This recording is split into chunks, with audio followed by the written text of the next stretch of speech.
আর কোনো হুকবা নাই, অনেকটা প্রতিবন্ধী স্টাইল।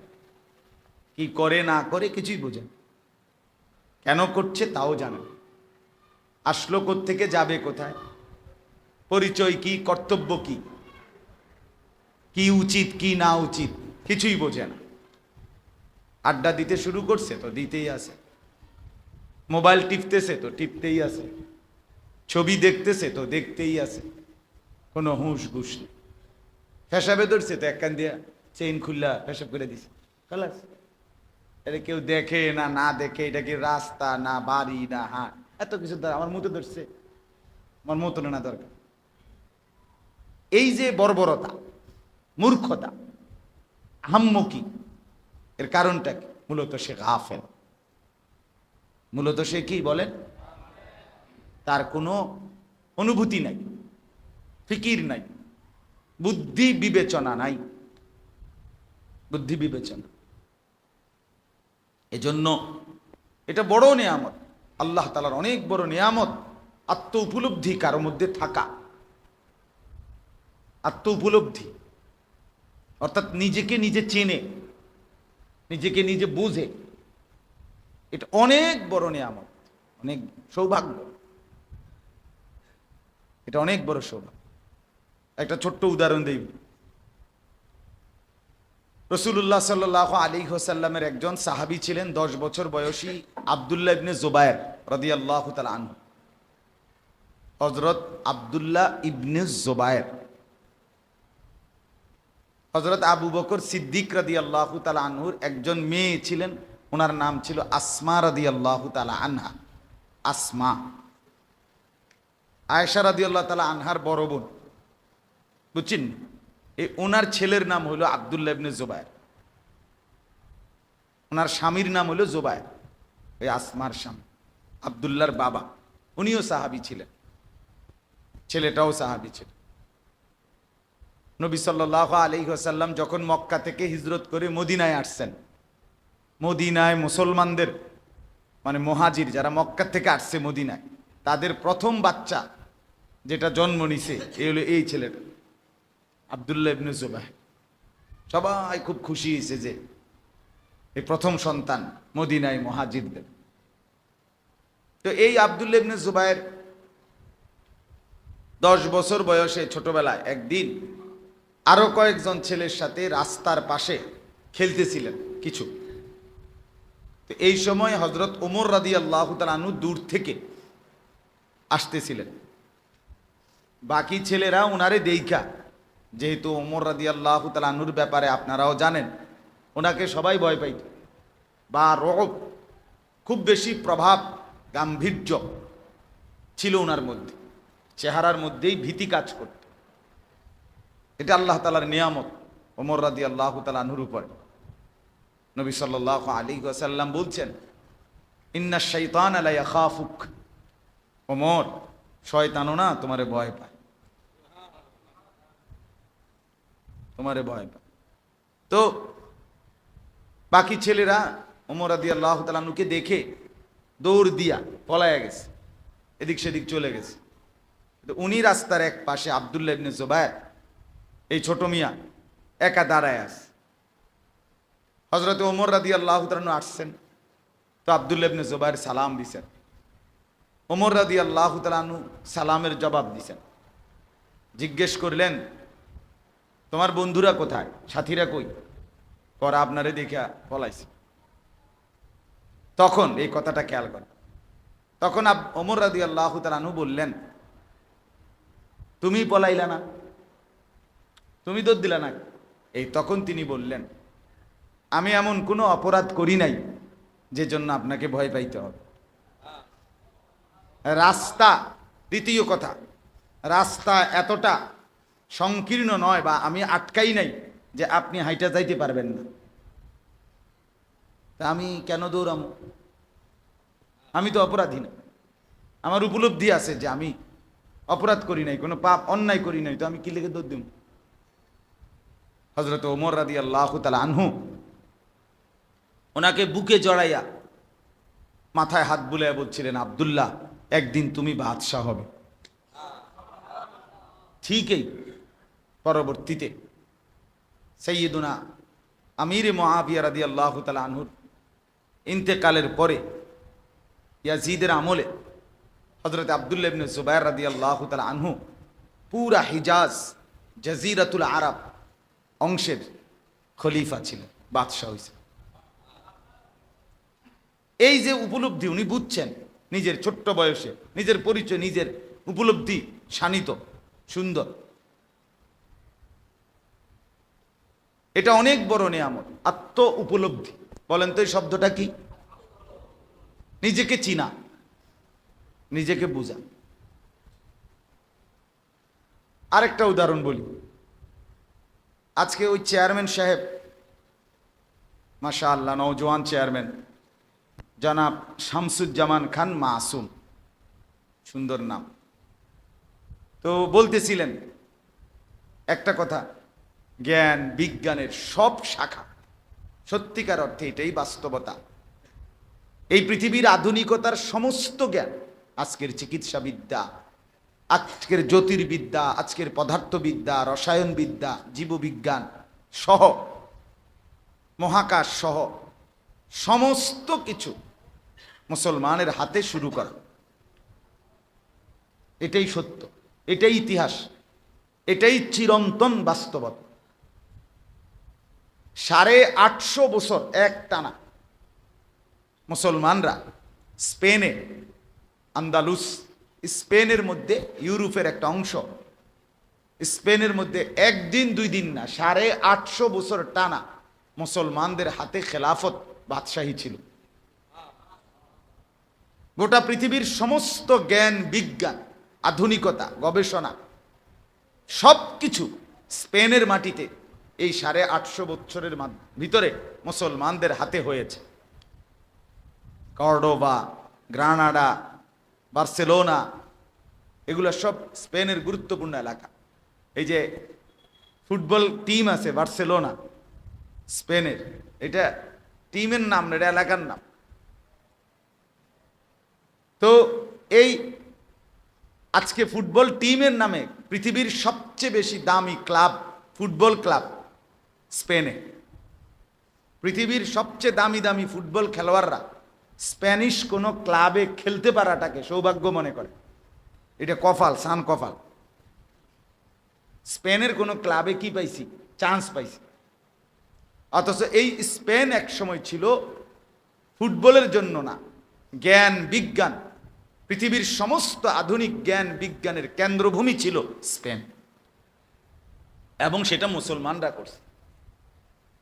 তো এই 850 বছরের মুসলমানদের শাসন ক্ষমতা, যদি মুসলমানদের এই ক্ষমতা স্পেনে না হতো, তা আজকের ইউরোপ এখনো অন্ধকারের মধ্যেই পড়ে থাকত।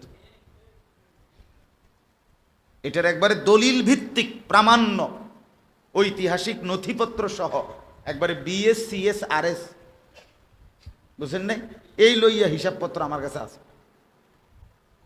আলহামদুলিল্লাহ, আমার জীবনে আমি সবচেয়ে বেশি উৎসাহী পাঠক ইতিহাসের। ছোট্টবেলার থেকে আমি ইতিহাস পড়ি বেশি, বা এই নিয়ে আমার আগ্রহও বেশি, জানার প্রেরণাটাও বেশি। যাই হোক, অনেকের অনেক হবি, আঁকা, শখ থাকে না, আমার খুব শখ ছিল আগের থেকে এখনো। তো এই স্পেনের একজন আলেম ছিলেন ইয়াহিয়া আন্দালুসি, আরবিতে আন্দালুস বলে স্পেনকে, ইয়াহিয়া ওনার নাম, ইয়াহিয়া। স্পেন থেকে তিনি মদিনায় পড়তে গেছেন, এলেম শিখতে গেছেন। মদিনার মধ্যে তখন ইমাম ছিলেন, আলেম ছিলেন সবচেয়ে বড় ইমাম মালিক রহমতুল্লাহ আলাইহ, 4 মাযহাবের একজন ইমাম, ইমাম মালিক, যাকে ইমামু দারিল হিজরা বলা হইতো, মদিনার ইমাম। এবং ইমাম আবু হানিফা রহমতুল্লাহ আলাইহ, আমাদের যেই ইমামে আজম রহমতুল্লাহ আলাইহ, ওনার সমকক্ষ মানের ফকি, মুফতি, মুজতাহিদ, অনেক বড় আলেমে দ্বীন উনি ছিলেন, ইমাম মালিক রহমতুল্লাহ আলাইহ। ওনার কাছে সারা পৃথিবী থেকে তখনকার জামানায় ছাত্ররা মদিনায় পড়তে আসতো। তো এই ইয়াহিয়া আন্দালুস থেকে, স্পেন থেকে পড়তে আসছে। তো তো পড়তেছে, একদিন ছাত্ররা সব এরকম সবকে বসছে, পড়ার জায়গায় টেবিল বসছে, ওস্তাদ এখনো আসে নাই।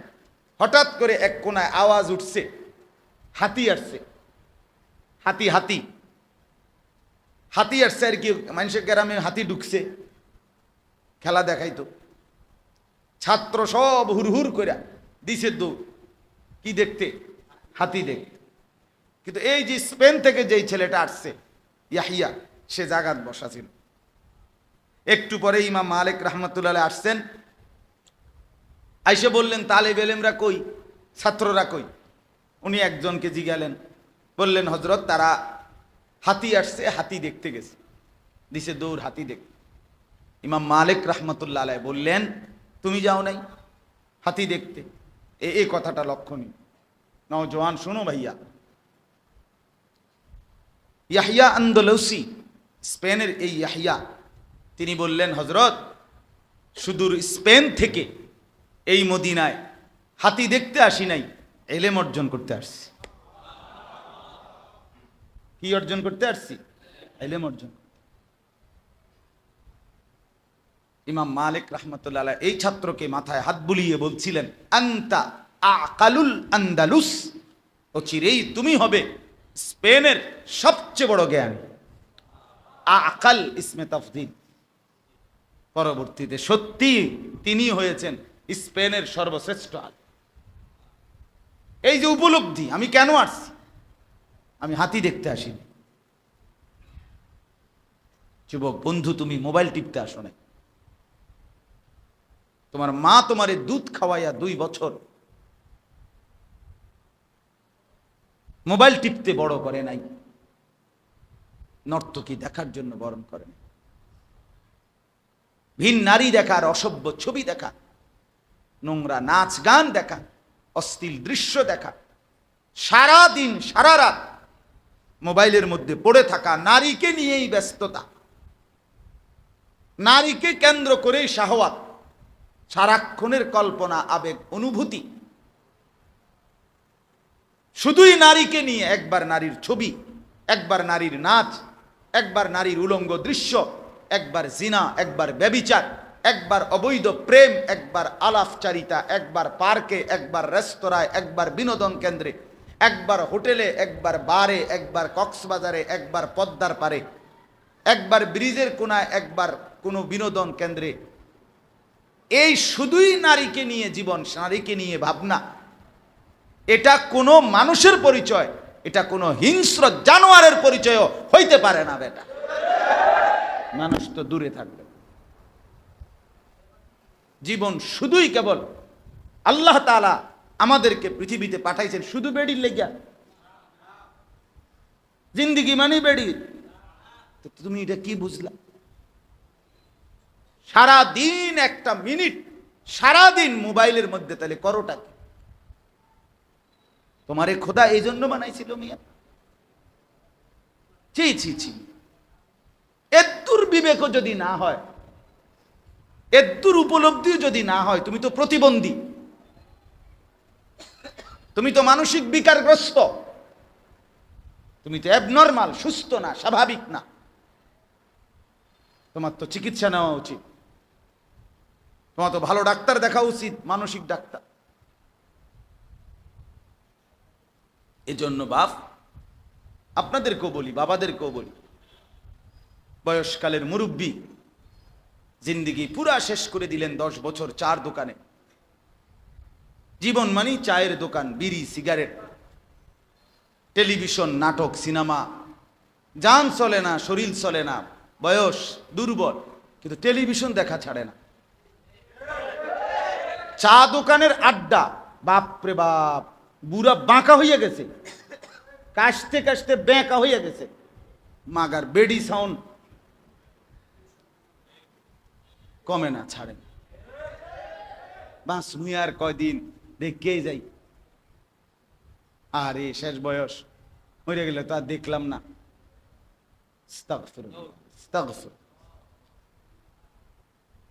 এটাও তো উপলব্ধিহীন মানুষ, ঠিক কিনা বলেন? অনুভূতি নাই, 60 বছরে এত আলো, এত বাতাস, এত রোদ, এত বৃষ্টি, পৃথিবীর এত উত্থান, এত ঘটনা, এত দুর্ঘটনা, এত কবর, এত লাশ, এত জানাজা, এত কবরস্থান, এত মুসিবত, এত চোখের পানি দেখেও আপনি আল্লাহই চিনলেন না, মৃত্যুই বুঝলেন না, আখিরাতে বুঝলেন না, এখনো বিড়ি খান, এখনো সাদওয়ানে গপ মারেন। হায় বুড়া চাচা, আখিরাত চিনবেন কোন দিন আপনি? হ্যাঁ, আপনি মরবেন কোন দিন আমি বুঝি না। আমারে সবাই কয়, ও আপনি একটু নরম করে কন, বেটার তো কষ্ট হয়। আমি পারি না মকবুল ভাই, আমার কলজা ছিঁড়া যায়। আরে কি বুড়া বেটা তুই, বেটা এটা এরম প্লাস্টিক বুড়া হয় কেমনে? এত এত অনুভূতিহীন মুসলমান হয় কেমনে? এত বিবেকহীন হয় কেমনে বলেন মিয়া? এতদূর উপলব্ধিও জাগলো না এতগুলো বছর গিয়া। ওয়ালাম্মা বালাগা আশুদ্দাহু ওয়া বালাগা 40 সানাহ قال رب أوزعني أن أشكر نعمتك التي أنعمت علي وعلى والدي وأن أعمل صالحا ترضاه وأصلح لي في ذريتي إني تبت إليك وإني من المسلمين। কোরআনের আয়াত। আল্লাহ বলেন, আমার বান্দা শোনো, আমি তোমাকে বুঝাই কই। আল্লাহ বলতেছে, যখন তুমি পূর্ণ যৌবন হলো এবং 40 পূর্ণ হলো, কত? যখন তোমার যৌবন পূর্ণ হতে হতে কত পূর্ণ হলো? 40। 40 অর্থ কত? 40। সৌদি আরব যারা থাইকে আছেন, কত 40 কত? 40। 40 যখন পূর্ণ হলো, আল্লাহ তাআলা বলেন ইউটার্ন করো। ইউটার্ন কি করো? ইউটার্ন করো বান্দা। পুরা ফিকির, পুরা দিমাগ, পুরা চিন্তা, পুরা চেতনা, পুরা প্রস্তুতি একদম ইউটার্ন কইরা দুনিয়ার থেকে সরাইয়া আখিরাত মুখী বানাও। ইউটার্ন করো। খুলনায় এক মজমায় আমি গত বছর আগস্ট মাসে, এরকম আগস্ট মাসে আমি এরকম বলছিলাম, এই ইউটার্ন করেন। এক মুরব্বী খুব মহব্বতে বলছিল, হুজুর করলাম ইউটার্ন। এইবার আমি গত সপ্তাহে খুলনা গেছি, এই গত এক সপ্তাহ পুরা খুলনা ছিলাম। তো খুলনা ওই মুরব্বী, ওই আরেক বয়ানে উনি আসছে ওখানে, আইয়া বলতে, হুজুর ভালো আছেন না? আমি সেই মুরব্বী যে ইউটার্ন করছিলাম। আমার এত ভালো লাগছে এই চাচার কথা, ইউটার্ন করে। এমনি বলছিলাম চাচার কলজাত লাগছে, ইউটার্ন করে। আল্লাহ বলেন 40 বছর পূর্ণ হয়ে গেলে বান্দা ইউটার্ন করো, বদলে ফেলো, দুনিয়া ভুলে যাও। এবার পুরা দিল দিমাগ, চিন্তা ফিকির, বুদ্ধি, পরিকল্পনা আখিরাত মুখী বানাও। কেমন? আল্লাহ দোয়া শিখাইছে। এবার বান্দা 40 পূর্ণ হলো তো এবার দোয়া করা শুরু করো। রব্বি আউজিনি আন আশকুরা নি'মাতাকাল্লাতী আনআমতা আলাইয়া ওয়া আলা ওয়ালিদাইয়া। আল্লাহ, এই পর্যন্ত হায়াতে আপনি আমার উপরে এবং আমার মা বাবার উপরে যত নিয়ামত দিয়েছেন, এগুলোর শুকর, কৃতজ্ঞতা আদায় করার তৌফিক এখন থেকে আমাকে দেন। দুনিয়া যাই হইছে হইছে, আলহামদুলিল্লাহ। আল্লাহ, এবার আপনার শুকর যেন আদায় করতে পারি, কারণ আপনি তো আমার অনেক কিছু দিচ্ছেন এই 40 বছরে, আমার মা বাপকেও কত কিছু দিচ্ছেন। এই হলো 1 নম্বর দোয়া, যে আল্লাহ এখন আপনার শুকর আদায়ের তৌফিক দেন। আর নাফরমানির টাইম নেই। কথা বলেন না কেন? আগে অনুমতি না, আগের অনুমতি নাই আগে, তারপরেও শয়তানের ভীষণ ওয়াসওয়াসায়, যৌবনের তাড়নায়, বয়সের উন্মাদনায় কিছুটা ভুল ভ্রান্তি হইছে, কিন্তু আল্লাহ এবার আর সময় নাই, 40 শেষ হয়ে গেছে। এইবার মাওলা আপনি আর নাফরমানি করবার টাইম আর নাই, আপনি আপনার শুকর আদায়ের তৌফিক দেন, আপনার কৃতজ্ঞ বান্দা হওয়ার কি দেন তৌফিক। 1। 2 নম্বর, ওয়া আন আ'মালা সালিহান তারদাহু। কত সংবং করছি মাওলা, কত এলোমেলো করছি জীবন, এখন থেকে আমাকে এমন আমলের তৌফিক দেন যেই কাজ, যেই আমল করলে আপনি সন্তুষ্ট হবেন। 2। ওটা হলো 3। ও আসলিহ লি ফি যুররিয়াতি, ছেলে মেয়ে যা দিছেন এগুলারে সংশোধন করে দেন, সুন্দর করে দেন, ঠিকঠাক করে দেন। আল্লাহ ছেলে মেয়ে জিফুত যা দিছেন এগুলারে ঠিকঠাক করে দেন, এগুলারে চরিত্রবান, দিনদার, আখলাকওয়ালা, পবিত্র বানায়। কয়টা হলো? 3টা। 4 নাম্বার, ইন্নী তুবতু ইলাইকা, এই পর্যন্ত মাওলা যত নাফরমানি করেছি বিগত জীবনটা, আমি খালেস তওবা করতেছি, আপনি আমার তওবা কবুল করে নেন। 5 নাম্বার, ওয়া ইন্নী মিনাল মুসলিমিন, আল্লাহ এখন থেকে ঘোষণা দিলাম বাকিটা হায়াত আমি আপনার মুসলিম অনুগত বান্দাদের মধ্য থেকে একজন হয়েই থাকব। কেমন সুন্দর দোয়া বলে, কেমন চমৎকার দোয়া না বলে। তাহলে 40-এর পরে আল্লাহ বলছেন ইউটার্ন করো, ইউটার্ন করো। এটা মুরব্বীদেরকে বললাম। নওজোয়ান এবার আসেন, তুমি যদি ভাবো ভাইয়া আচ্ছা ঠিক আছে একটা বুঝতে পাইলাম 40, তো এ পর্যন্ত দূর করতে দেন, কথা বোঝেন নাই না। কোরআনুল কারীমে আল্লাহ বলছে বান্দা যাকে 40, কথাটা বুঝছেন, যাকে 40 পর্যন্ত পৌঁছানো হয়েছে তাকে এটা বলা হয়েছে, কিন্তু প্রত্যেককে 40 বছর কমপক্ষে হায়াত দেব অথবা 40-এর পরে নেব, এই কথার ওয়াদা তো আমি আল্লাহ করি নাই। বুঝেন নাই আপনি কথা? এখন প্রশ্ন তুলে এখানে না প্যাঁচ, এটা হইলো তো একটা মিল হইলে যে না নিশ্চিত মরবা ঠিক আছে, কিন্তু 40-এর আগে কোনোভাবেই এক কারো যদি তোমার মাথা তুললো আসার দে তো তুমি মরতা না। বুঝেন না? তোমার বাসে যদি ডলাও দে তাও তুমি কি করতে না, এরকম নি ঘটনা না। বলেন এরকম না, এমন না। আল্লাহ বলেন যাকে 40-এ পৌঁছাইছি তারে বলছি এই উপদেশ, কিন্তু তোমাকে যে 40 পর্যন্ত পৌঁছাবো এই ওয়াদা তো আমি করি নাই বান্দা। আল্লাহ কোরআনে বলেন ওয়ামিনকুম মাইয়ুতাওয়াফা মিন ক্বাবলু, আমি আল্লাহ বহু মানুষকে যৌবনের পরে মৃত্যুর দিয়ে দেই, যুবকের পরে প্রৌঢ় বৃদ্ধ হতে দেই না, তার আগে আগেই মৃত্যু দিয়ে দেয় কিনা বলেন? কিতাবুল কাবায়ের আরবি একটা কিতাব আছে, ইমাম জাহাবি রাহমাতুল্লাহ লিখিত বিখ্যাত কিতাব, কবিরা গুনার উপরে আলোচনা, বাংলা অনুবাদও আছে, কবিরা গুনা এই নামে ইমাম জাহাবি। তো ওইখানে আছে, উনি একটা চমৎকার কথা বলছে, আমি প্রায় বলি এ কথাটা। উনি যুবকদেরকে বলছে, যুবক তুমি দয়া করে তোমার মহল্লায় তুমি হিসাব লাগাও। উনি বলছেন যুবক তুমি হিসাব লাগাও, নিজেই উনি যুবকদেরকে উদ্দেশ্য করে বলছেন, হে যুবক তুমি তোমার নিজ মহল্লায় হিসাব করো, যেই মুহূর্তে তোমরা যুবক কিশোর তরুণ যতজন আসো তোমার মহল্লায় ওই পরিমাণ কিংবা তার 50% বুড়ো বৃদ্ধ আছে কিনা তুমি হিসাব করো। কথা বোঝেন নাই আপনি? প্রত্যেকের মহল্লায় ভাইবা দেখেন যে পরিমাণ কিশোর তরুণ যুবক, বুড়া মানুষ কি ওই পরিমাণ? বরং অনেকখানে মানুষ বলে আর এই আবার আমরা এই জায়গা আমরার বংশে আর রয়েছে হুজুর এরকম, অথবা এই চাচা আর কি রয়েছে বংশের মধ্যে এবারাই আর মুরব্বী রয়েছে, এরকম বলে না, কথা বলেন না? তাইলে স্বাভাবিকভাবেই প্রত্যেক মহল্লা, বাড়িতে, পরিবারে, ফ্যামিলিতে, বংশে কিশোর তরুণ যুবক যেই পরিমাণ, ওই ঠিক ওই সময়ে বৃদ্ধ ওই পরিমাণ থাকে না, ঠিক কিনা বলেন না? তো এটার থেকে উনি বলছে তুমি হিসাব মিলাইয়া এটাই বাইর করো যে প্রত্যেক কিশোর তরুণ যুবক, কিশোর তরুণ যদিও হতে পারে কিন্তু বৃদ্ধ পর্যন্ত পৌঁছে না, বৃদ্ধ পর্যন্ত পৌঁছে অল্প কয়েকজন, বাকিরা এর আগেই চলেছে। কাজে তুমি ধোঁকা খাইও, তুমি ধোঁকা খেও না, এখনো সময় বাকি, এখনো হায়াত বাকি, এই তো সবে 20, এই তো মাত্র 25। আমার শায়েখ আল্লামা মুফতি মুশতাকুন নবী কাসিমি হযরত দামাত বারাকাতুহুম একদিন বলতেছিলেন, ওনার এক মাস্টার ছাত্র জীবনে, স্কুল জীবনে ওনারে পড়াইছিলেন শিক্ষক।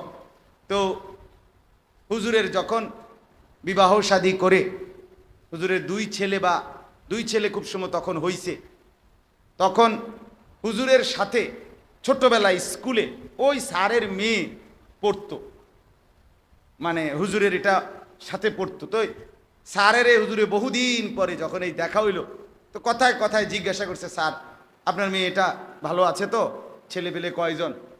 তো ওই স্যার বলতেছে, বলো কি, ও তো এখনো পুচকে মেয়ে, ও তো বিয়েই করেনি, এখনো তো সে স্টাবলিশড হয় না। হুজুর বলতেছে, আমি একটা আন্দাজ করলাম কমপক্ষে 32 থেকে 35 বছর তার বয়স হবে, সে নাকি এখনো পুচকে মেয়ে, এখনো ছোট।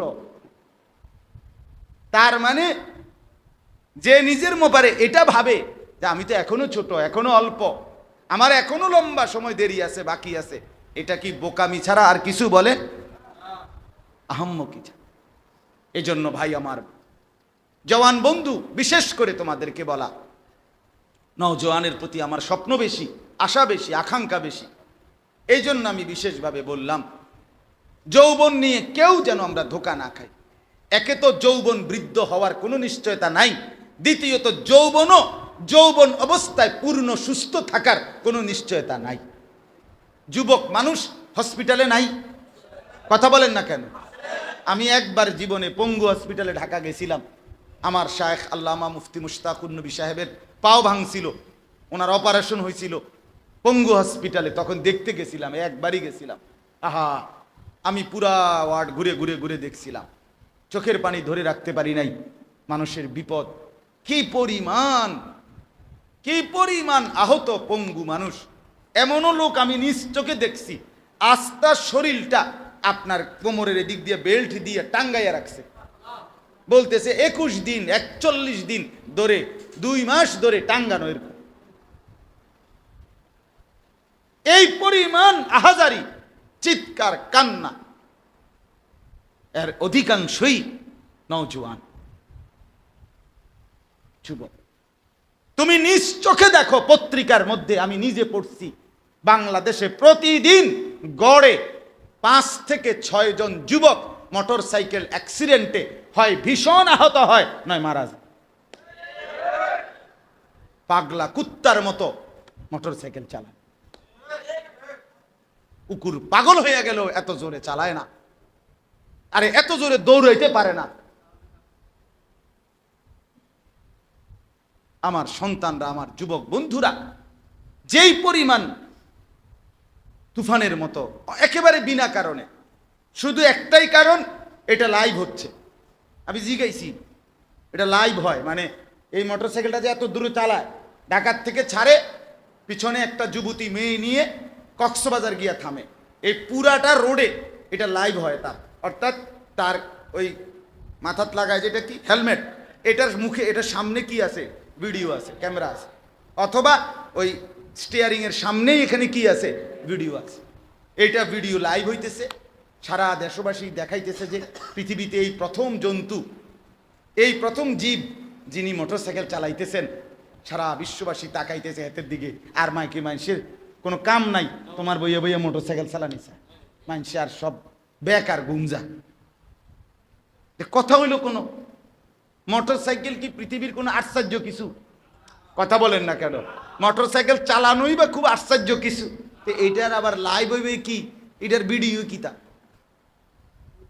একেবারে খাহেসাত, অনর্থক, ফালতু একটি কাজ ছাড়া, খামখেয়ালি ছাড়া, গাফলতি ছাড়া আর কিছু। আল্লাহ আমাদেরকে বুঝ দান করে। এজন্য ভাইয়া, এতগুলো কথা বলার উদ্দেশ্য কি বললাম গাফেল না হই। কি না হই? গাফেল না হই। ইউটার্ন করেন, ইউটার্ন, জীবন বদলে দেন, জীবন পাল্টান। মুসলমানের ছেলেরা, মুসলমানের বাবারা জীবনটা সাজান, সুন্দর করেন। জীবনের মধ্যে খুব দ্রুত গতিতে আমাদের আয়ু কমে যাচ্ছে, পারিপার্শ্বিক পেরেশানি বেড়ে গেছে, চতুর্মুখী অ্যাক্সিডেন্ট, বিপদ, রোগ শোক ব্যাধি, হ্যাঁ এটাও বেড়ে গেছে। প্রাকৃতিক দুর্যোগ, ঘূর্ণিঝড়, জলোচ্ছ্বাস, টর্নেডো, মহামারী, ভূমিকম্প আগের চাইতে অনেক বেশি কি হয়েছে, বাড়ছে কিনা বলেন না? প্রতি মুহূর্তে আমরা বিশ্বাস করেন জীবন উপভোগ করার টাইম ভাইয়া একদম অল্প, একদম অল্প, একদম অল্প। খুব বেশি দিন জীবন ভোগ করতে পারবা না। রোগ শোক ব্যারাম লেগেই আছে মানুষের।